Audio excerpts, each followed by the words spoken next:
Caros colegas, dando continuidade ao nosso curso de eletrocardiologia, hoje é a nossa última aula teórica, eu gostaria de chamar a atenção para vocês, que no decorrer desse curso nós estamos praticamente passando por todas as áreas da eletrocardiologia, e vamos terminar aqui com a aula com o Dr. William Chalela, que é sobre cardiologia nuclear, diretor do Serviço de Eletrocardiologia do INCOR, e que ele vai falar sobre esse assunto para vocês, inicialmente discutindo um caso clínico. E eu estou aproveitando só para chamar a atenção que a semana que vem nós vamos fazer uma modalidade que é a gincana de traçados. Essa gincana de traçados são aproximadamente 25 eletrocardiogramas, né, que vão ser colocados, né, a cada momento, e vocês vão olhar para esse traçado e vão dar aí uma resposta. E no final da gincana vão ser discutidos os traçados. Então acho que é uma forma da gente estar avaliando um pouco todo esse curso, trazendo esses traçados aqui, que eu acredito que todos esses vocês tenham visto no decorrer das discussões, que foram muitos casos, mais de 50 casos discutidos aqui. Então, dessa forma, essa vai ser a modalidade da próxima semana, e agora nós vamos dar continuidade ao curso, tá bom?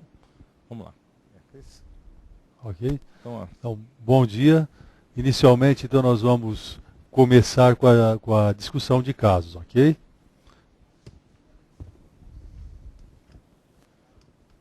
Então, esse é o primeiro caso. A doutora Cristina vai, então, nos apresentar.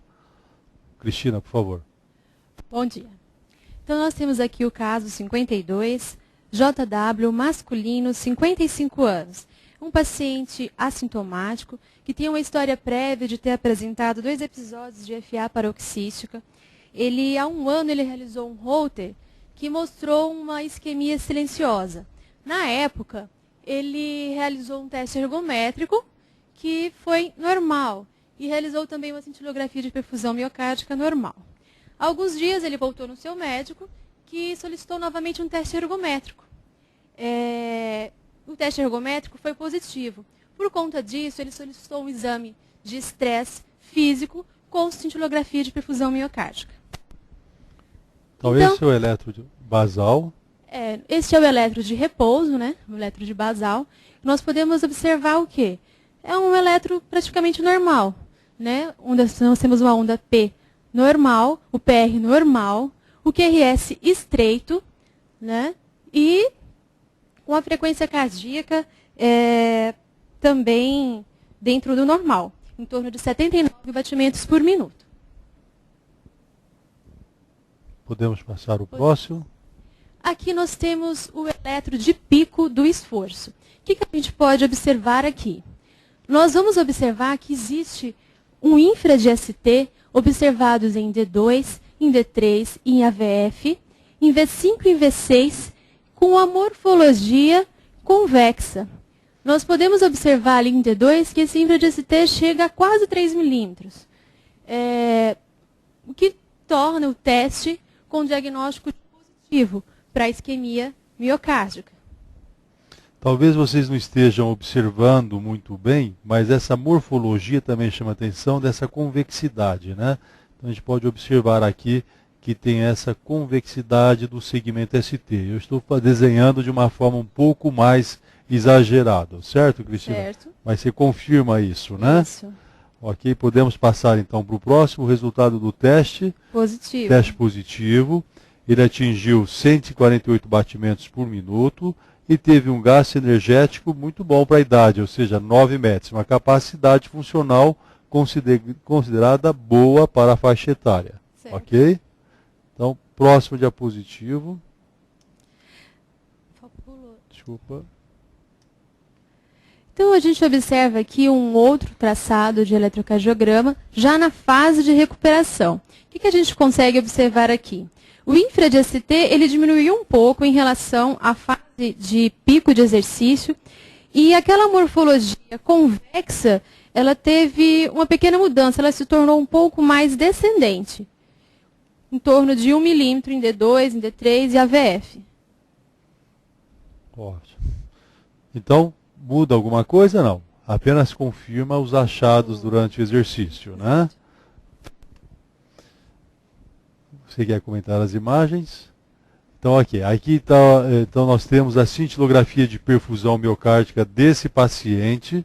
Nós temos aqui, então, as imagens de exercício, que estão nessa coluna, e aqui de redistribuição. Portanto, como se trata de redistribuição, foi uma cintilografia de perfusão miocárdica, que nós usamos como marcador de perfusão cloreto de tálio 201. Aqui essas primeiras imagens, nós estamos então visualizando o corte no eixo longo horizontal do ventrículo esquerdo. Aqui essa segunda fileira é o corte no pequeno eixo, e essa terceira fileira das imagens se refere ao corte do eixo longo vertical. Então, apenas para mostrar para os senhores, aqui é a região septal, aqui é o ápice, aqui é a parede lateral. Aqui seria a parede anterior, septo, inferior e região lateral. E neste outro corte de baixo, nós estamos visualizando aqui, nesta projeção, parede anterior, o ápice e parede inferior.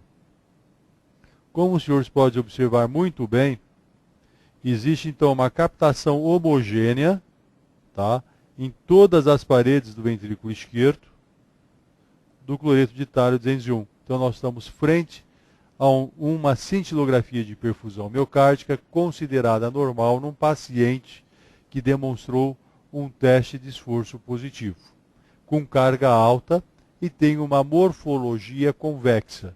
Então isso nos chama a atenção, óbvio, por essa morfologia convexa, um teste de esforço que foi positivo numa carga elevada, que nós estamos provavelmente, e isso é um teste positivo, mas ele é sugestivo de uma insuficiência coronariana não obstrutiva, o que fala a favor de não ser não obstrutiva é que na recuperação, esse paciente ele teve uma morfologia do tipo descendente, ok? Mas agora, com o estudo de perfusão miocárdica, demonstrando que existe a captação homogênea durante o exercício, e da mesma forma na redistribuição, o mesmo padrão, então nos dá dados suficientes para dizer que o resultado do teste de esforço é um resultado falso positivo para a doença coronariana obstrutiva. Tudo bem, Cristina? Tudo bem. Você quer, então, fazer a discussão? Bom, então esse paciente posteriormente realizou um cateterismo que confirmou a perfusão miocárdica, é um cateterismo que não mostrou nenhuma lesão obstrutiva nas coronárias. Discussão, então. A conversão do segmento ST de normal para anormal durante o esforço quase sempre significa uma doença arterial coronariana e raramente é falso positivo. Os seguintes achados abaixo estão associados a um exame verdadeiramente positivo. Uma carga de trabalho baixa, que não foi o caso do nosso paciente, que apresentou uma boa carga de trabalho, de 9 metros, né? Uma resposta cronotrópica e inotrópica inadequada, alterações mais precoces que se exacerbam com a carga de trabalho, morfologia de ST descendente na recuperação, persistência ou aumento da pressão arterial sistólica nos 2 ou 3 minutos da fase de recuperação, aumento da amplitude da onda R ou redução da amplitude da onda Q em CM5, alargamento do QRS durante o esforço, alta probabilidade pré-teste pela análise multivariável e confirmação pelo estudo cintilográfico. Então, a conclusão do nosso caso é que o teste ergométrico foi positivo. As imagens na cintilografia não confirmaram o teste ergométrico como positivo. Então, foi um exame divergente da parte eletrocardiográfica. Ok, mas como ele teve uma boa capacidade física, e com essas imagens a gente fica tranquilo em dizer que esse paciente falso positivo. Ele é um resultado falso positivo para a doença coronariana obstrutiva. Tudo bem? Alguém tem alguma dúvida em relação a esse caso? Podemos passar para o próximo. Então, doutora Cristina. Então, o caso 53, JRLA, masculino, 56 anos. Esse é um paciente assintomático que demonstrou o desejo de iniciar a atividade física, passou com seu médico que solicitou um teste ergométrico. Nós temos aqui um eletrocardiograma de repouso que tem uma onda P normal positiva em D1, em D3 e D2 AVF. Nós temos aqui Aparentemente faz lembrar uma diminuição de forças septais em V1, V2 e V3, mas a gente tem que lembrar que esse paciente está em pé, e então isso seria mais, como eu diria assim, fiel se o paciente estivesse em decúbito dorsal. Tá? Então é um eletro de repouso normal. Você falou da repolarização? Temos aqui as ondas T achatadas na parede inferior e também em V4 e V5, demonstrando então uma alteração de repolarização.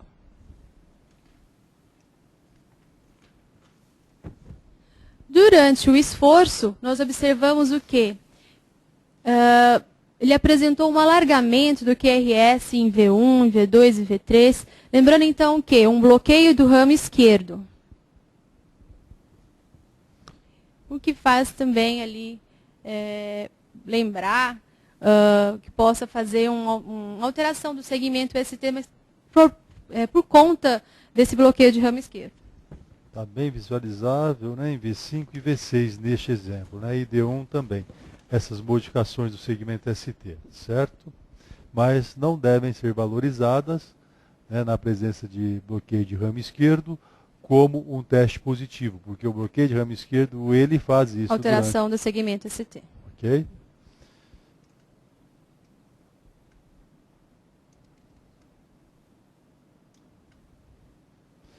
Esse paciente, então, ele foi encaminhado para um estudo de cintilografia de perfusão miocárdica, porque ele desenvolveu um bloqueio de ramo esquerdo intra-esforço, certo? Então, nós temos as imagens desse paciente. Como os senhores podem observar, nós temos exercício e redistribuição. Então, o marcador de perfusão utilizado foi o cloreto de tálio 201. Essas primeiras imagens aqui, a primeira coluna, são as imagens de exercício e a segunda de redistribuição. Ok? Prestem atenção, aqui neste corte, na primeira fileira das imagens, no eixo longo horizontal, nós podemos observar que existe uma discreta hipocaptação de tálio na região septal. Da mesma forma, no pequeno eixo, aqui nós estamos observando também uma discreta hipocaptação de tálio na região septal. E quando comparado com as imagens da redistribuição, nós podemos observar então agora como captou bastante tálio. Prestem atenção a essa diferença, da mesma forma aqui no eixo menor. Portanto, nós estamos visualizando uma hipocaptação transitória, ou seja, uma provável isquemia na região septal. Tá certo? Em se tratando de um paciente que desenvolveu bloqueio de ramo esquerdo durante o exercício, tá, eu gostaria que você comentasse o que acontece com esses pacientes que aumentam bastante a frequência cardíaca. Bom, o paciente que apresenta o bloqueio de ramo esquerdo, ele apresenta uma assincronia na contração do ventrículo esquerdo. Isso leva a uma diminuição do período diastólico, diminui a perfusão, principalmente da região septal.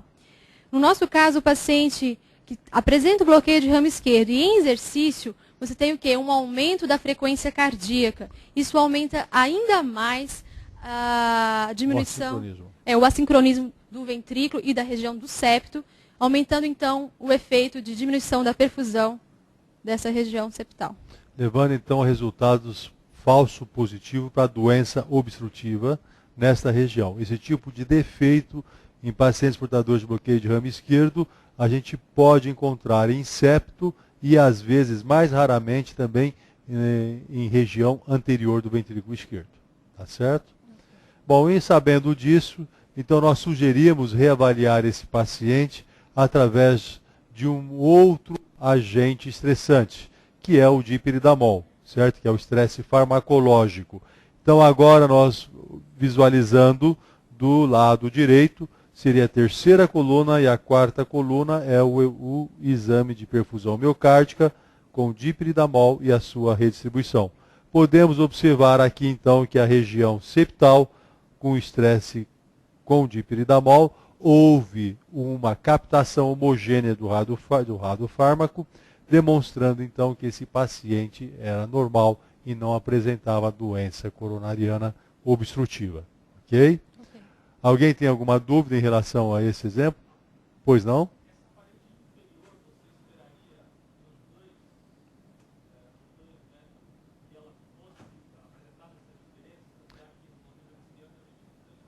Não. Você não tem dificuldade em analisar a cintilografia de perfusão miocárdica em pacientes com bloqueio de ramo esquerdo para a valorização de alguma mudança em parede lateral ou inferior. O bloqueio de ramo esquerdo ele não interfere nessas duas regiões. Só septo e às vezes parede anterior.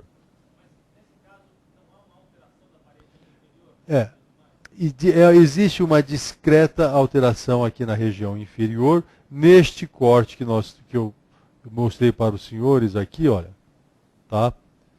Agora, esse defeito, realmente, ele é, desculpa, a gente observa, é discreto, mas isso muito provavelmente é que o corte está sendo realizado mais próximo da base, então nós estamos vendo esse defeito neste eixo menor. O que nós não visualizamos de uma forma mais adequada nesse outro eixo longo vertical é que essas imagens elas não foram tão pareadas, porque a intenção realmente desse estudo era mostrar o septo, mas neste exemplo realmente a parede inferior ela estava normal, ok? Nós não temos dificuldade em analisar nem parede anterior, nem parede inferior, nem parede lateral, ok? Podemos ir adiante? Pode então fazer a discussão, por favor? Então, Cristina? a discussão. Nós apresentamos um teste ergométrico com bloqueio de ramo esquerdo induzido ao exercício. Esse bloqueio de ramo esquerdo induzido ao exercício geralmente indica anormalidades e está frequentemente associado à degeneração do sistema de condução, miocardites, cardiomiopatias e hipertrofia ventricular esquerda. Seu valor preditivo para a doença arterial coronariana depende da prevalência da doença na população testada. Eventualmente, pode ocorrer em pessoas normais. Geralmente, quando o bloqueio de ramo esquerdo aparece, com 60% da frequência cardíaca máxima prevista, ele está associado a DAC. O bloqueio de ramo esquerdo induzido ao esforço aparece em 0,4% dos casos, com ligeiro aumento em pacientes idosos.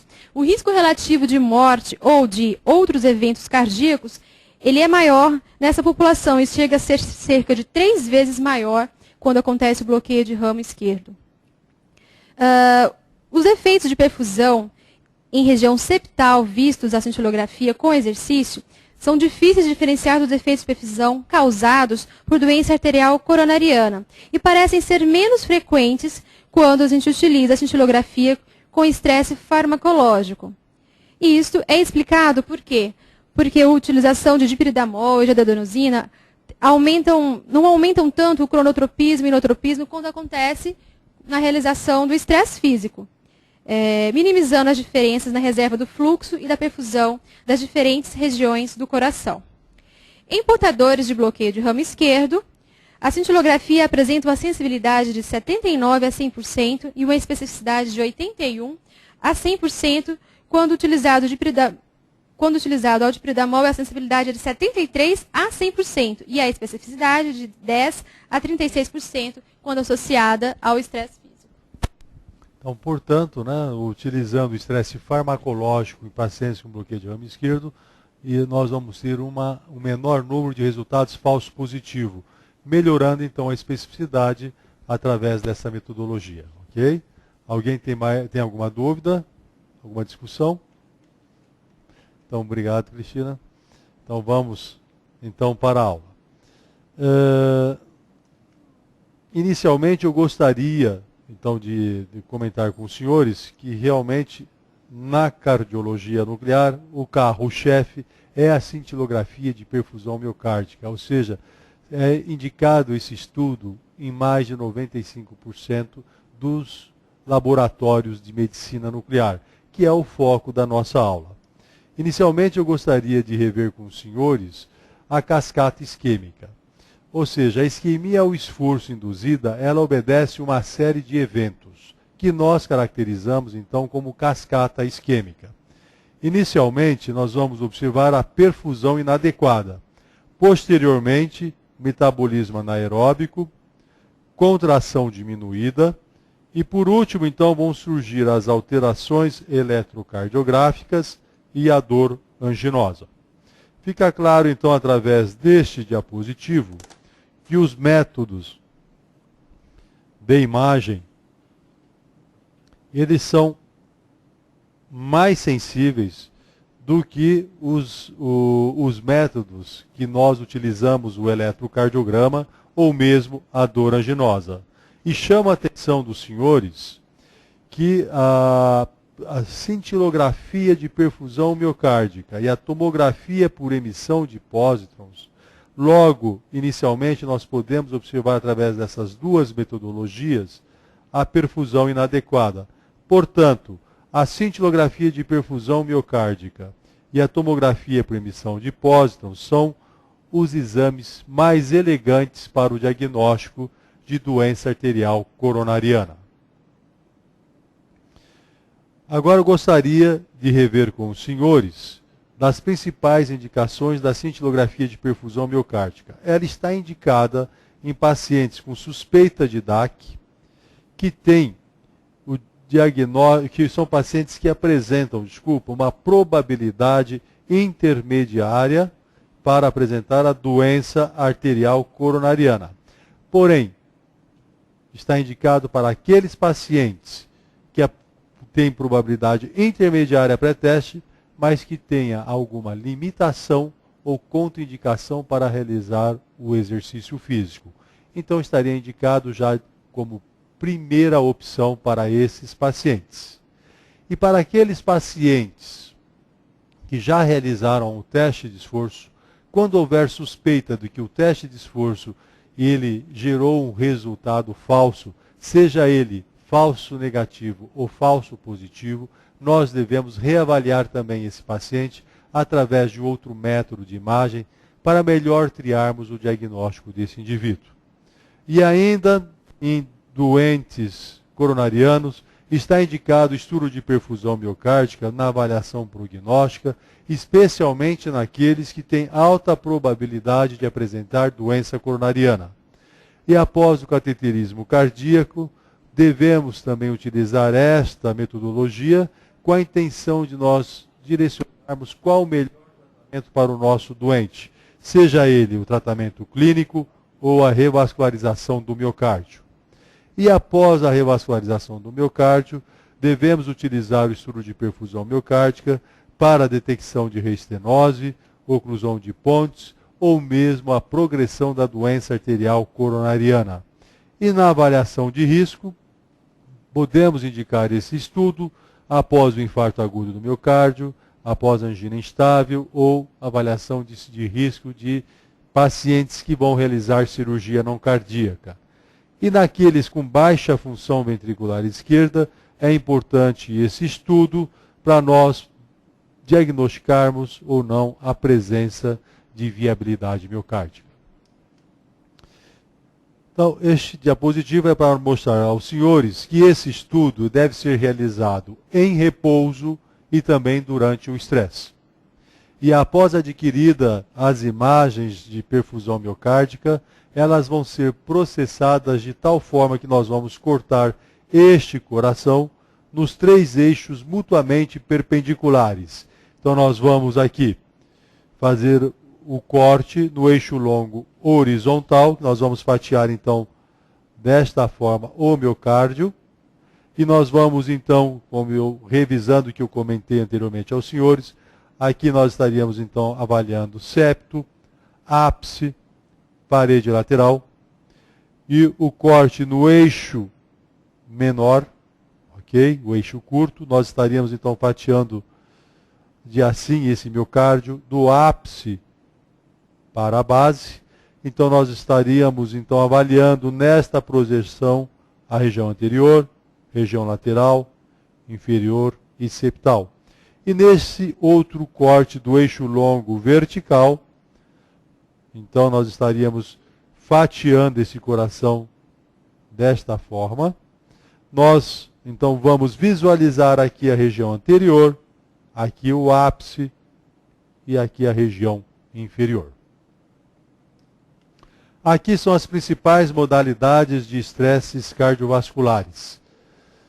Nós temos o exercício, o estresse físico e o estresse farmacológico. Sem dúvida nenhuma, a primeira opção de estresse é o exercício físico, o exercício dinâmico, em esteira rolante ou bicicleta ergométrica, pois está muito bem definido o valor diagnóstico e prognóstico do teste de esforço, que muitas vezes é de suma importância para nós valorizarmos ou mais ou menos o defeito perfusional através da cintilografia de perfusão miocárdica.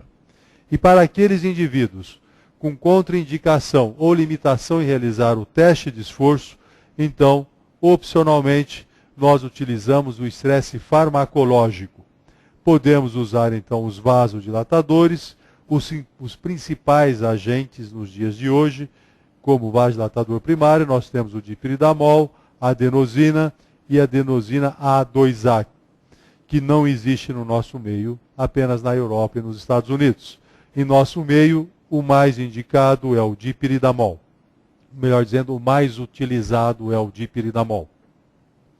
Podemos também, como agente farmacológico, utilizar os beta-agonistas, representado em nosso meio principalmente pela dobutamina.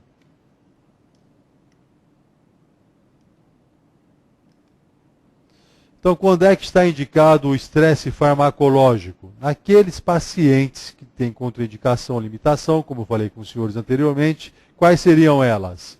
Doença vascular periférico-cerebral, insuficiência cardíaca, distúrbio musculoesqueléticos ou neurológicos, doença pulmonar obstrutiva crônica, baixa capacidade funcional, hipertensão arterial sistêmica de moderada a importante, e pacientes em uso de medicamentos do tipo beta-bloqueadores, bloqueadores dos canais de cálcio, que nós sabemos que altera a performance do teste de esforço.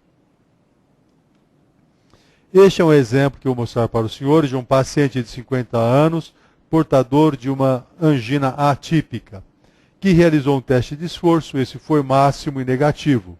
E aqui estão representadas as imagens de perfusão miocárdica deste indivíduo.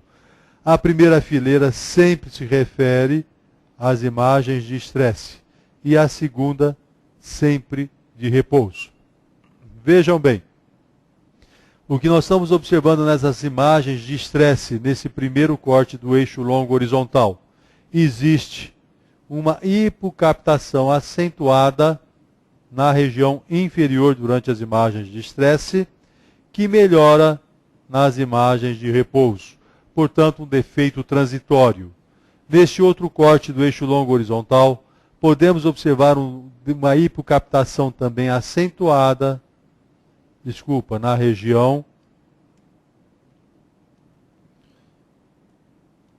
região lateral. Da mesma forma, observamos aqui, que melhora nas imagens de repouso. Portanto, também um defeito transitório na região lateral. Isso, então, pôde-se verificar que esse paciente tem uma isquemia nas regiões inferior e lateral do ventrículo esquerdo, que não foi demonstrada através de um teste de esforço máximo e negativo. Este aqui é um outro exemplo que nós apresentamos para os senhores, do paciente que desenvolveu um bloqueio de ramo esquerdo intra-esforço. Para mostrar para os senhores aquilo que nós comentamos, que o bloqueio de ramo esquerdo pode gerar resultados falsos positivos em região septal e mais raramente em região anterior. E nós sabemos que quando realizado o estresse físico, como comentado pela doutora Cristina, nós temos uma especificidade muito baixa. E é a única situação que eu chamo a atenção dos senhores que devemos lançar mão como primeira opção do estresse farmacológico, pois nós observamos uma melhor especificidade em pacientes com bloqueio de ramo esquerdo que realiza a cintilografia de perfusão miocárdica associado ao estresse farmacológico com dipiridamol ou adenosina, porque a dobutamina ela age semelhante ao teste de esforço, incrementa também a frequência cardíaca, aumenta o assincronismo de contração, podendo gerar defeitos perfusionais em septo e ou parede anterior. E esta meta-análise de Beller e colaboradores nos mostra que a sensibilidade da cintilografia de perfusão miocárdica com MIB ou com TALI é maior do que nós encontramos nos pacientes que realizaram o eco cardiograma de estresse ou teste de esforço convencional. Em relação à especificidade, podemos observar através desse diapositivo que praticamente os métodos de imagem têm sensibilidades semelhantes. Neste caso, a cintilografia com MIB, ou talho, ou o eco de estresse. E os estudos nos dias de hoje mostram uma ligeira melhor especificidade do eco do estresse comparativamente à cintilografia de perfusão miocárdica. Nos dias de hoje, graças ao advento de novas técnicas e à melhoria dos equipamentos, nós podemos, com uma única abordagem ao nosso paciente, realizar 2 estudos simultaneamente. Ou seja, o estudo da perfusão miocárdica, que eu acabei de demonstrar aos senhores, associado à avaliação qualitativa e quantitativa da função ventricular esquerda, através da análise da motilidade regional, do espessamento miocárdico, dos volumes diastólico e sistólico e da fração de ejeção tanto global e regional. Então preste atenção, esse aqui é um estudo que nós estamos avaliando, tá? É o Gated SPECT. Nós temos aqui, à esquerda, a perfusão miocárdica desse paciente, e que podemos observar aqui uma perfusão considerada normal, ou seja, uma captação homogênea do radiofármaco durante o estresse, da mesma forma nesse outro corte e aqui também. E as imagens de repouso foram superponíveis, demonstrando então que não existe um defeito de perfusão nesse exemplo. Aqui nós podemos observar então o gaiter desse paciente à direita, em que nós estaremos visualizando aqui, só um segundinho por favor.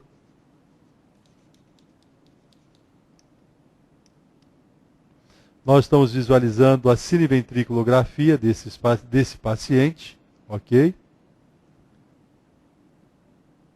Em que podemos observar, podemos observar que esta rede esverdeada, de cor esverdeada, está demonstrando endocárdio na diástole máxima. Estamos observando a sístole desse paciente máxima e com isso nós estamos então visualizando a motilidade regional. Podemos observar isso tanto em repouso, na situação de repouso, como pós o exercício. Temos também os volumes, o diastólico e sistólico final deste paciente, que foi considerado normal. E podemos verificar também a fração de ejeção durante o exercício, que foi calculada em 67%, em repouso de 67%, e pós-exercício de 73%, ou seja, acima de 50% já é considerado normal. E comparativamente, o pós-esforço deve incrementar a fração de ejeção global em pelo menos 5 pontos percentuais ou em relação a 10% o valor obtido no basal. Através desta metodologia, podemos observar o espessamento miocárdico. Estou tendo uma ligeira dificuldade de fazer isso aqui rodar. Mas vocês podem observar aqui embaixo o espessamento miocárdio verificado pelo maior brilho obtido durante a sístole em todo o miocárdio desse paciente, em todo o segmento miocárdico desse indivíduo. Eu vou voltar para vocês prestarem atenção nisso que eu acabei de determinar aqui para os senhores. Então vejam bem o quanto que está contraindo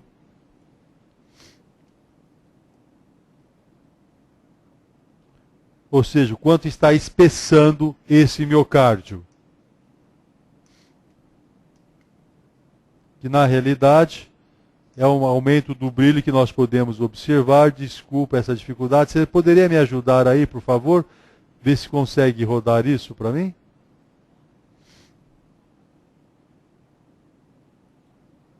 Clique em cima da figura, por favor. Não, é o anterior. Isto, ok, assim. Ok, nesse exemplo não está dando para vocês observarem. Ok, agora. Então, o que vocês estão observando mais embaixo, tá, no canto, no meio, que está se contraindo. Tá? É a motilidade regional que nós estamos visualizando, e aumento do brilho sugere o espessamento sistólico normal neste exemplo. Vamos passar para o próximo diapositivo. Os senhores podem observar aqui à esquerda que existe um defeito de captação discreto na região inferior. Tá?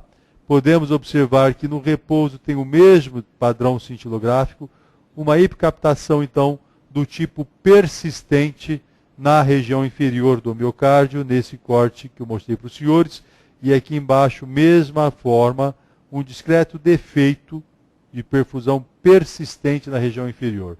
E aí? Isto realmente é uma fibrose miocárdica ou seria um defeito artefatual? Vejam bem, aqui nós temos no canto inferior à direita, nós estamos visualizando então aqui o endocárdio desse paciente na diástole máxima e aqui, na diástole máxima e aqui na sístole máxima. Então nós estamos visualizando o quanto que contraiu isso aqui. Observando melhor a parede inferior, podemos então dizer que ela está se contraindo muito bem. Da mesma forma, aqui no meio nós estamos observando o espessamento miocárdico da região inferior, que foi considerado normal. Portanto, nós estamos frente a um artefato em consequência de atenuação pelo tecido diafragmático nesse exemplo. O gated SPECT e a importância dele está por aumentar principalmente a especificidade da cintilografia de perfusão miocárdica, diminuindo as atenuações por tecidos. No caso da mulher, o tecido mamário atenuando parede anterior, o obeso, gordura depositada na parede lateral, tá? na parede lateral do tórax, pode atenuar a parede lateral do miocárdio. E no homem, o diafragma podendo atenuar região inferior. Este aqui é um outro exemplo de um paciente de 45 anos, masculino, portador de angina atípica e diabetes mellitus. Prestem atenção. Rapaz, se você puder colocar para rodar esses filmes aqui embaixo, por favor, se você puder me auxiliar. O que nós observamos nessa perfusão miocárdica é que existe uma hipercaptação importante na região lateral, nesse corte, que melhora nas imagens de repouso. Da mesma forma, aqui nós estamos observando na região inferior uma hipercaptação acentuada neste outro corte, que melhora nas imagens de repouso. E neste outro corte, da mesma forma, a região lateral, que melhorou nas imagens de repouso. Portanto, nós estamos frente a um defeito de perfusão, considerado do tipo transitório na região lateral e inferior do ventrículo esquerdo. Podemos visualizar agora aqui a cineventriculografia, parede inferior está se contraindo adequadamente, e através do espessamento podemos observar uma diminuição do espessamento miocárdio verificado pelo melhor brilho, que eu estou tentando demonstrar aos senhores, aqui na região lateral do ventrículo esquerdo. Ok?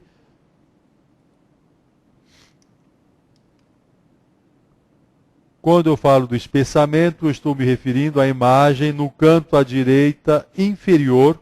Então, a parede lateral do ventrículo esquerdo ela está espessando menos, ou seja, estará brilhando menos. Com isso, então, justifica aquelas alterações encontradas na perfusão, então, confirmando que o estudo de perfusão miocárdica estava demonstrando essa isquemia miocárdica.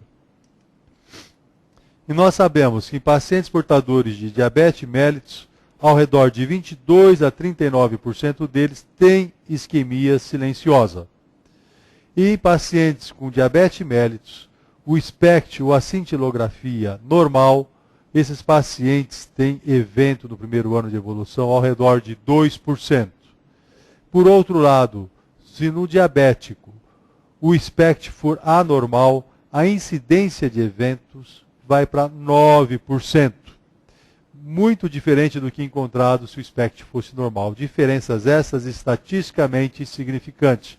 E vale a pena ressaltar aos senhores que na população geral, se o SPECT for anormal, a incidência de eventos coronarianos no primeiro ano é ao redor de 4,7%.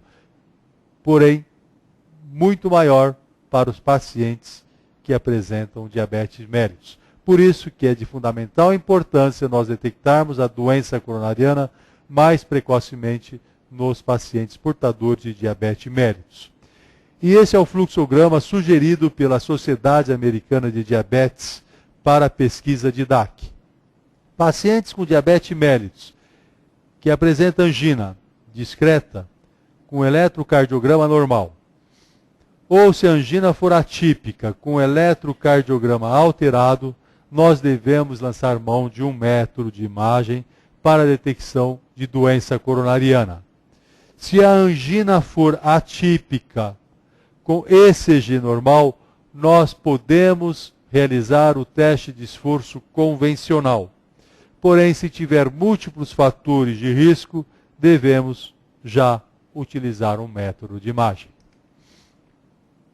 E no caso da doença coronariana nas mulheres, nós sabemos que o teste de esforço tem cálculos operacionais de sensibilidade, especificidade não adequados, ou seja, não abaixo do subótimo.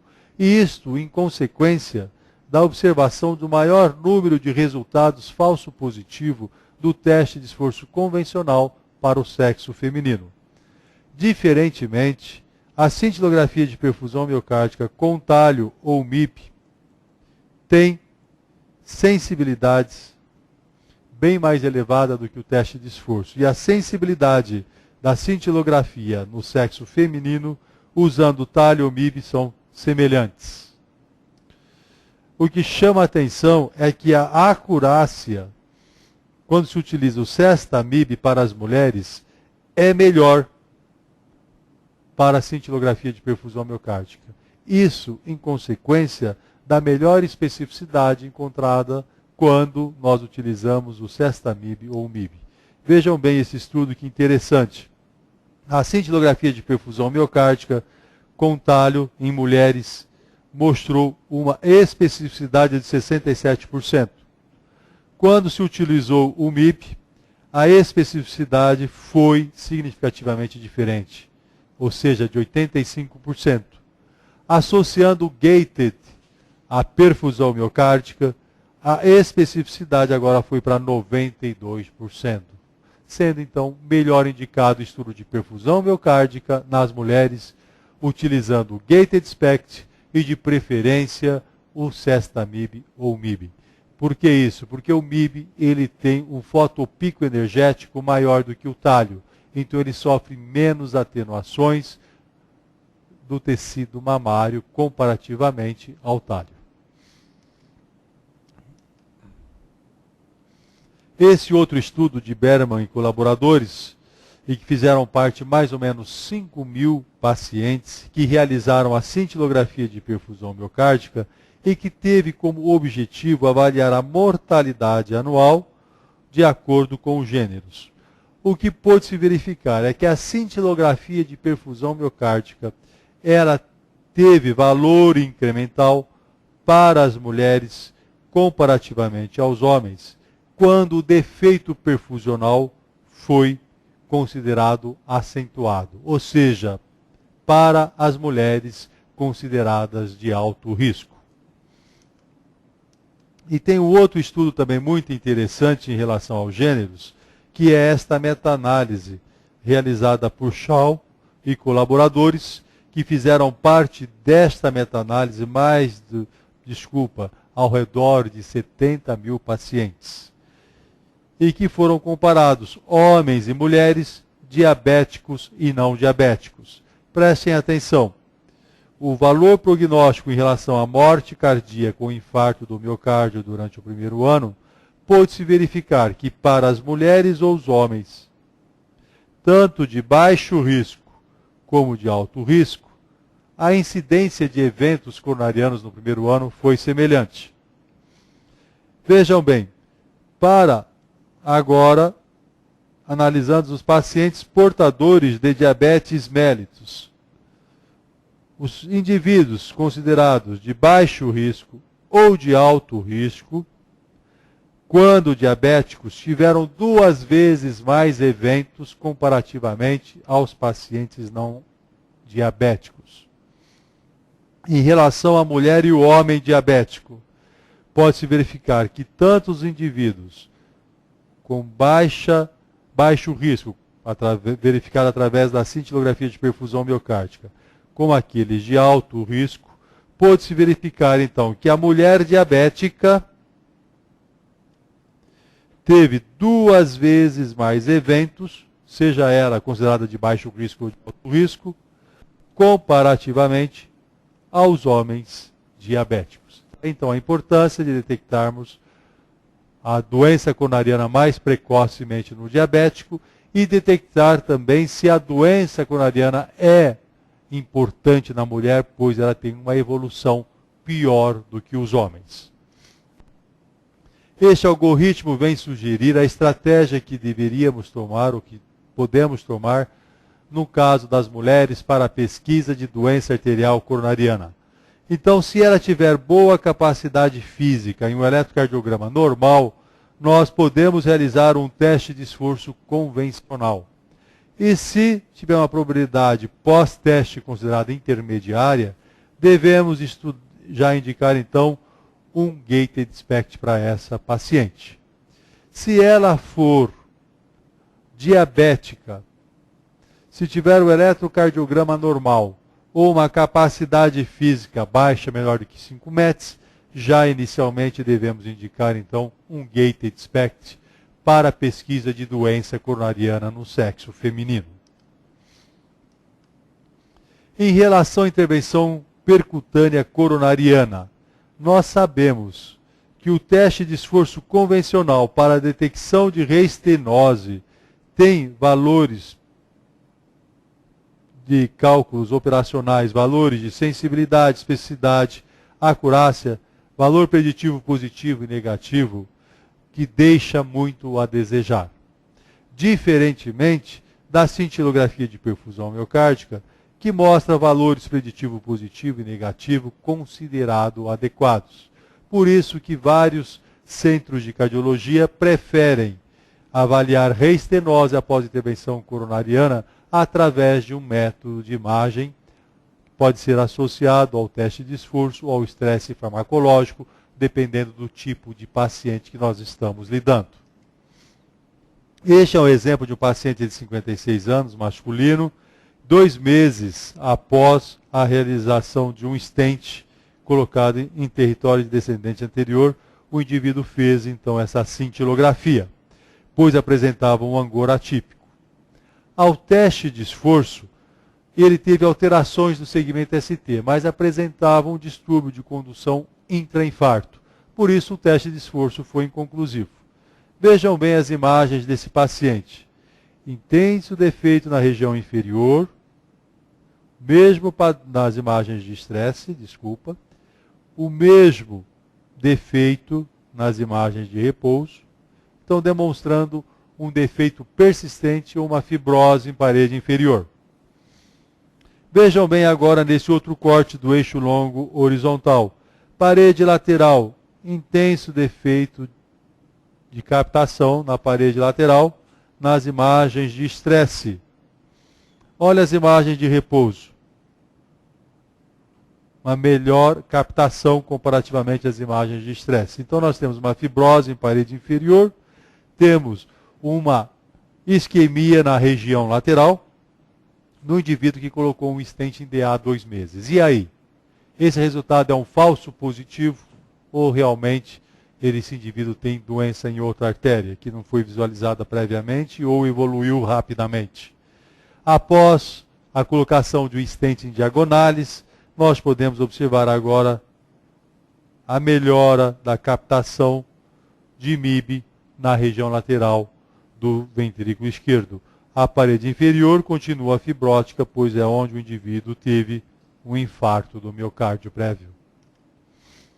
Em relação às síndromes isquêmicas miocárdicas instáveis, nós podemos utilizar a cintilografia de perfusão miocárdica, tanto para o diagnóstico como para a estratificação de risco. Em pacientes de alto risco, está indicado para uma triagem rápida para o cateterismo e uma redução de custos hospitalares. Em pacientes de baixo risco, para período curto na unidade de dor torácica, um menor custo diagnóstico e uma alta hospitalar mais precoce. Este é o exemplo de um paciente que deu entrada no pronto atendimento com dor no peito atípica.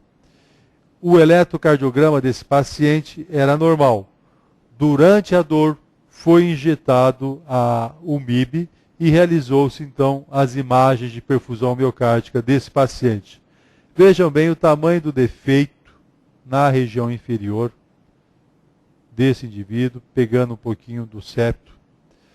Bem verificado nesse outro corte também do eixo longo horizontal e o ápice desse eixo longo horizontal. Desculpa, aqui nós estamos vendo o eixo longo vertical e aqui o eixo longo horizontal. Demonstrando então através dessas imagens cintilográficas que esse paciente tem doença arterial coronariana do tipo obstrutiva. E vários trabalhos na literatura mostram que o valor preditivo negativo é excelente através da cintilografia de perfusão miocárdica usada na unidade de dor torácica, chegando ao valor preditivo negativo de 99% até 100%. Quando é que nós devemos realizar, então, a cintilografia de perfusão miocárdica na unidade de dor torácica? Naqueles pacientes incapazes de realizar um exercício físico adequado, aqueles pacientes que têm um teste de esforço inconclusivo, por exemplo, bloqueio de ramo esquerdo, que tem sobrecarga ventricular esquerda, alterações da repolarização no eletro, aqueles pacientes portadores de marca-passo, que têm síndrome de Wolff-Parkinson-White. Então, são condições que alteram o segmento ST durante o exercício, que vai gerar um resultado inconclusivo. E nós, na unidade de dor torácica, devemos utilizar, então, a cintilografia para estratificação de risco em pacientes com risco intermediário a alto para a doença coronariana. Em populações selecionadas, as mulheres e diabéticos, principalmente os pacientes diabéticos, para que a gente possa realmente diagnosticar mais adequadamente, assim, com uma acurácia elevada, a presença de doença coronariana. E na cardiomiopatia isquêmica, nós sabemos que quando grave e tratada clinicamente, tem uma alta mortalidade, chegando ao redor de 32% durante os 2 primeiros anos de evolução. Portanto, a presença de viabilidade é de fundamental importância para nós direcionarmos qual seria o melhor tratamento a ser indicado. E sabemos que quando presente viabilidade miocárdica, nós devemos utilizar então da revascularização do miocárdio, pois esses pacientes se beneficiam muito, aumentando não só melhorando a qualidade de vida, mas aumentando a longevidade desses pacientes. E nós sabemos que fibrose miocárdica e viabilidade miocárdica têm em comum a redução da perfusão miocárdica e também da função. Porém, o metabolismo pela glicose, ele está presente somente no músculo viável e não na fibrose miocárdica. E através da tomografia por emissão de pósitrons, nós podemos então detectar se existe metabolismo miocárdico através da glicose marcada com flúor 18. Apareceu alguma coisa estranha? Por favor, se me ajuda aí, apareceu o teclado aqui. Peço desculpas, mas às vezes você aperta os botões, a gente tem algumas surpresas. Isso é raro, mas está acontecendo. Ok? Então vamos lá. Eu não estou conseguindo passar o diapositivo. Este aqui é um exemplo de um paciente portador de infarto de parede inferior. Podemos visualizar aqui então a cineventriculografia deste paciente.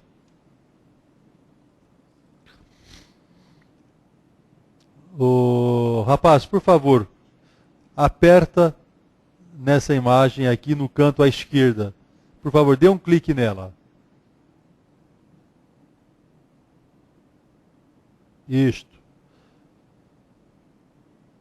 Podemos observar que existe uma hipomotilidade na região inferior, uma hipomotilidade acentuada na região inferior e também no ápice desse paciente, como acabamos de ver em cineventriculografia.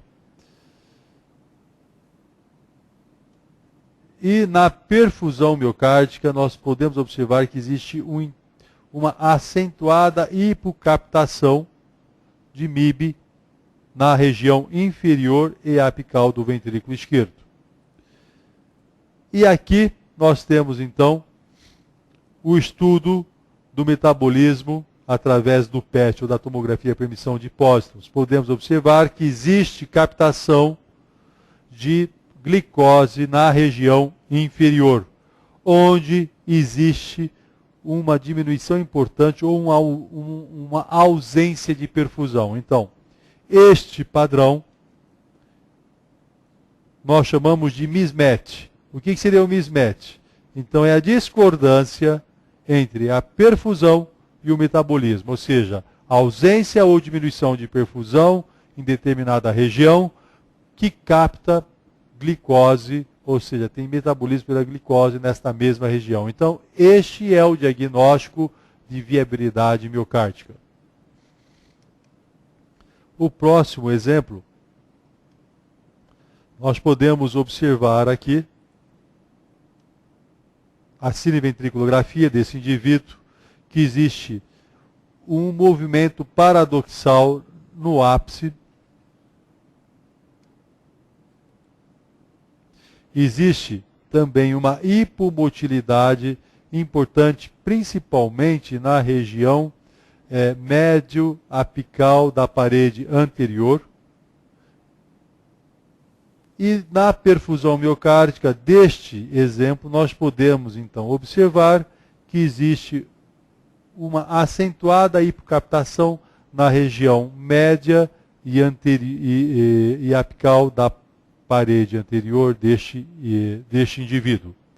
E ao realizar o estudo da glicose marcada com flúor 18, nós podemos observar que não existe captação de glicose, portanto não existe metabolismo pela glicose na região média e apical da parede anterior. Portanto, demonstrando neste exemplo que o paciente não contém viabilidade miocárdica. Vale a pena ressaltar aos senhores que relembrá-los que a tomografia por emissão de pósitrons é um equipamento muito caro, que necessita de uma equipe multiprofissional e que, por outro lado, esses marcadores, esses traçadores, eles têm uma meia-vida ultra rápida. Por exemplo, a glicose marcada com flúor 18 tem uma meia-vida de 2 horas. Então, nós temos que usá-la rapidamente. Devido a essas desvantagens que eu comentei aos senhores, nos dias de hoje surgiram na literatura outros métodos para você avaliar viabilidade miocárdica. E aqui nós temos um exemplo de um paciente que realizou um SPECT com talho 201. Podemos observar que esse paciente ele tem um defeito importante na região inferior, que através da redistribuição convencional, praticamente as imagens estão superponíveis. Tem uma fibrose miocárdica na região inferior e anterior do ventrículo esquerdo. Como o defeito era importante, esse paciente veio para a pesquisa de viabilidade miocárdica, nós fizemos o protocolo da reinjeção em repouso de mais uma dose de talho 201. E podemos observar agora como melhorou a captação de talho na região inferior, comparativamente às imagens de estresses, e da mesma forma a região anterior, como houve uma melhora.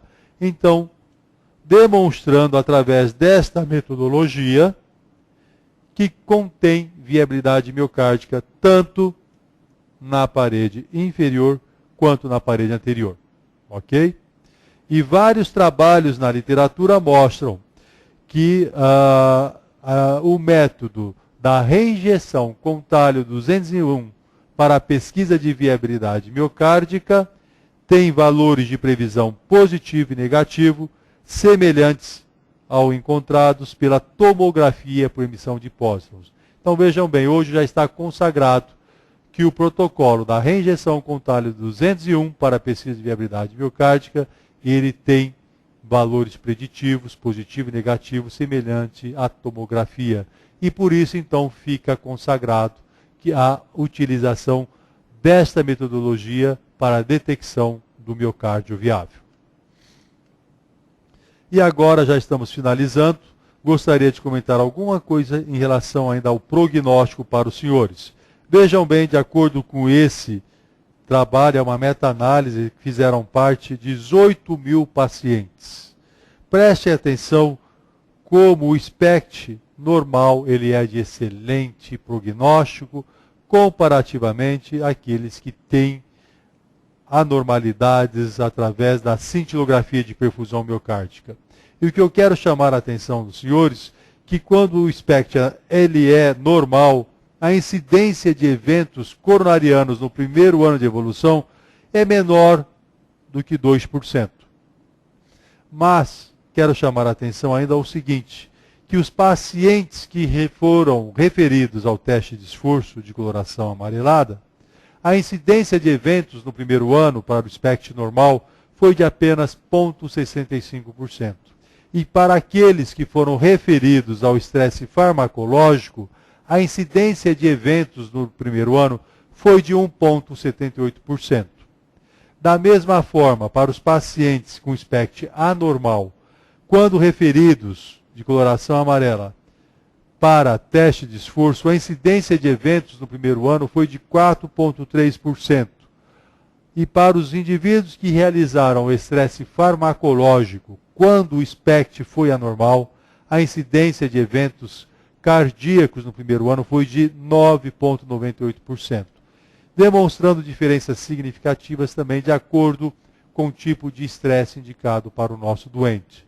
Isto é fácil de entendermos, uma vez que os pacientes que são referidos para realizar o estresse farmacológico são pacientes que apresentam uma doença mais grave do que aqueles que têm condições de realizar um exercício físico. E para finalizar, quero falar com os senhores do valor prognóstico do Gated SPECT. Veja bem também esse outro estudo que fizeram parte de 3.200 pacientes que realizaram o Gated SPECT e nenhum deles foram revascularizados. Pôde-se verificar que quando a perfusão estava anormal, a incidência de eventos no primeiro ano, incidência de eventos coronarianos durante o primeiro ano de evolução foi de 5,1%. Quando somente a motilidade estava alterada, a incidência de eventos no primeiro ano foi de 6,1%. Da mesma forma, quando só a fração de ejeção global estava alterada, a incidência de eventos no primeiro ano foi de 7,4%. Portanto, o Gated SPECT anormal também é um fator independente de alto risco para futuros eventos cardíacos. Muito obrigado, eu estou à disposição. Se houver alguma questão, estou aqui para tentar responder aos senhores. Alguém tem alguma pergunta? Alguém de casa? Não? Tudo ok? Então, muito obrigado e aguardamos vocês, então, na próxima segunda-feira, para a realização, então, da gincana. Ok? Muito obrigado.